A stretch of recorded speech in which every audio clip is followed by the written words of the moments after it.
আসসালামু আলাইকুম। আমাদের সামনে একটি ইনকিউবেটর ৫০ থেকে ৭০ ডিমের ইনকিউবেটর দেখতে পাচ্ছেন। মুরগির ডিম বসানো হয়েছিল। সেই মুরগির ডিম থেকে মাশাআল্লাহ অনেকগুলো বাচ্চা ফুটছে। হ্যাচিং রেট মাশাআল্লাহ অনেক ভালো। তো এইটার যে বিষয়, আমাদের এলাকার এক আন্টি তাদের ওই সাইটে ভাইরাসজনিত কারণে প্রায় সবগুলো মুরগি মারা যাইতেছিল। তো তার ২ টা মুরগি কুচে বসা ছিল। সেই মুরগিগুলো অনাকাঙ্ক্ষিত কারণে মারা যায় এবং কিছু জবাই করে। তারপরে ডিমগুলো কি করবে?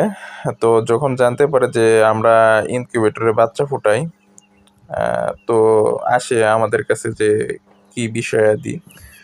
পরবর্তীতে আলোচনা করে তার ২ ব্যাচের মুরগির ডিমগুলো দিয়ে যায়। দেখতে পাচ্ছেন মাশাআল্লাহ বাচ্চাগুলো বাইর হইছে। এই জায়গায় যে রেজাল্ট, ১৮টা ডিম থেকে ১৭টা বাচ্চা ফুটছে।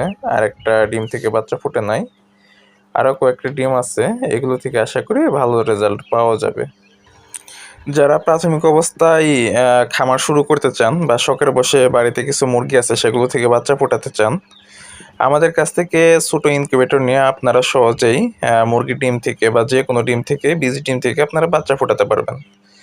দেশের যেকোনো জায়গায় কুরিয়ারের মাধ্যমে ইনকিউবেটরগুলো পাঠানোর ব্যবস্থা আছে।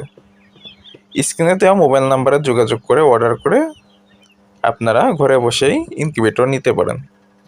দেখা হচ্ছে পরবর্তী ভিডিওতে। আসসালামু আলাইকুম ওয়া রাহমাতুল্লাহি ওয়া বারাকাতুহু।